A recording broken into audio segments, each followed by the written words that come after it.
लेवीय व्यवस्था अध्याय 27 अर्पण के नियम। प्रभु मूसा से बोला, इजरायली समाज से बोलना, तू उनसे यह कहना, यदि किसी ने विशेष मन्नत में किसी व्यक्ति को अर्पित किया है, तो तुम प्रभु के लिए उसका मूल्य इस प्रकार आंकना। यदि वह पुरुष है और उसकी आयु 20 वर्ष से 60 वर्ष तक है, तो पवित्र स्थान की तौल के अनुसार उसका मूल्य चांदी के 50 सिक्के होंगे। परंतु यदि वह स्त्री है, तो तुम उसका मूल्य 30 सिक्के आंकना। यदि उसकी आयु 5 वर्ष से 20 वर्ष तक है, तो लड़के का मूल्य 20 सिक्के और लड़की का मूल्य 10 सिक्के आंकना। यदि उसकी आयु 6 माह से 5 वर्ष तक है, तो तुम लड़के का मूल्य चांदी के 5 सिक्के तथा लड़की का मूल्य चांदी के 3 सिक्के आंकना। परंतु यदि उसकी आयु 60 वर्ष अथवा उससे अधिक है, तो तुम पुरुष का मूल्य 15 सिक्के तथा स्त्री का मूल्य 10 सिक्के आंकना।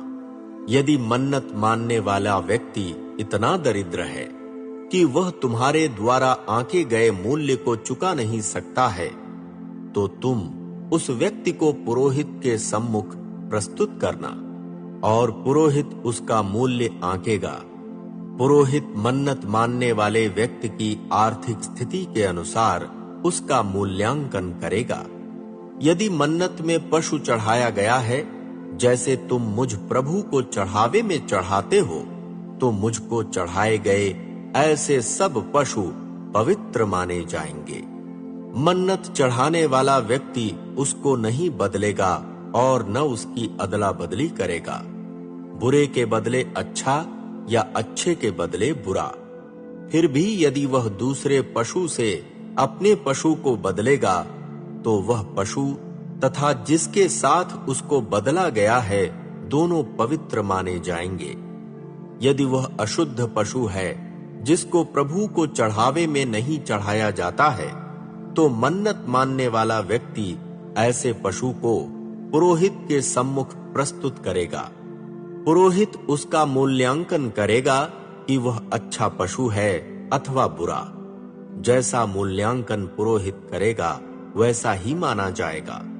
यदि मन्नत मानने वाला व्यक्ति उसको मूल्य देकर मुक्त करना चाहेगा, तो वह मूल्यांकन का 5वां भाग उसमें जोड़ कर देगा। यदि कोई व्यक्ति अपने घर की मन्नत मानता है कि उसका घर मुझ प्रभु के लिए पवित्र हो, तो पुरोहित उसका मूल्यांकन करेगा कि वह अच्छा घर है अथवा बुरा।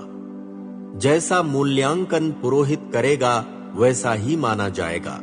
यदि मन्नत मानने वाला व्यक्ति अपने घर को मूल्य देकर मुक्त करना चाहेगा, तो वह मूल्यांकन का 5वां भाग उसमें जोड़कर चांदी के सिक्के देगा, तब घर उसका हो जाएगा। यदि कोई व्यक्ति मुझ प्रभु से अपने पैतृक खेत की मन्नत मानेगा, तो तुम उसके बीज के अनुसार उसका मूल्यांकन करना।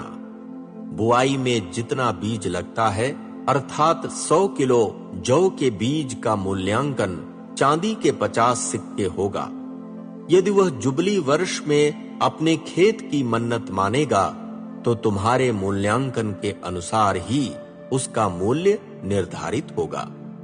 किंतु यदि वह जुबली वर्ष के पश्चात अपने खेत की मन्नत मानेगा, तो जितने वर्ष आगामी जुबली के शेष रहेंगे, उनके अनुसार पुरोहित खेत का मूल्यांकन करेगा और तुम्हारे मूल्यांकन में से कटौती की जाएगी।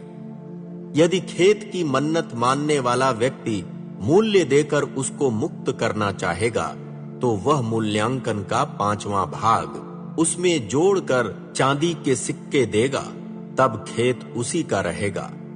यदि वह मूल्य देकर खेत को मुक्त नहीं करना चाहेगा, अथवा यदि वह अपना खेत दूसरे मनुष्य को बेच देगा, तो खेत पुनः मुक्त नहीं किया जा सकेगा। जब जुबली वर्ष में खेत मुक्त किया जाएगा, तब वह पूर्ण समर्पित खेत के सदृश प्रभु के लिए पवित्र माना जाएगा। उस पर पुरोहित का अधिकार होगा। यदि मन्नत मानने वाला व्यक्ति प्रभु से ऐसे खेत की मन्नत मानेगा जो उसकी पैतृक संपत्ति नहीं है, वरन जिसे उसने खरीदा है, तो जुबली वर्ष आने में जितने वर्ष शेष होंगे उनके अनुसार पुरोहित उस खेत का मूल्यांकन करेगा। वह व्यक्ति उस मूल्य को प्रभु की पवित्र वस्तु के सदृश उसी दिन देगा। जुबली वर्ष में खेत उस व्यक्ति को पुनः प्राप्त हो जाएगा जिससे उसने खरीदा था, जिसकी वह पैतृक भूमि थी। प्रत्येक मूल्यांकन पवित्र स्थान की तौल में होगा। चांदी का एक सिक्का प्रायः 12 ग्राम का होगा। पशुओं के पहिलौठों की जो मुझ प्रभु के होते हैं, कोई भी व्यक्ति मन्नत नहीं मानेगा, चाहे बैल का पहिलौठा हो अथवा भेड़ का, वह मुझ प्रभु का है।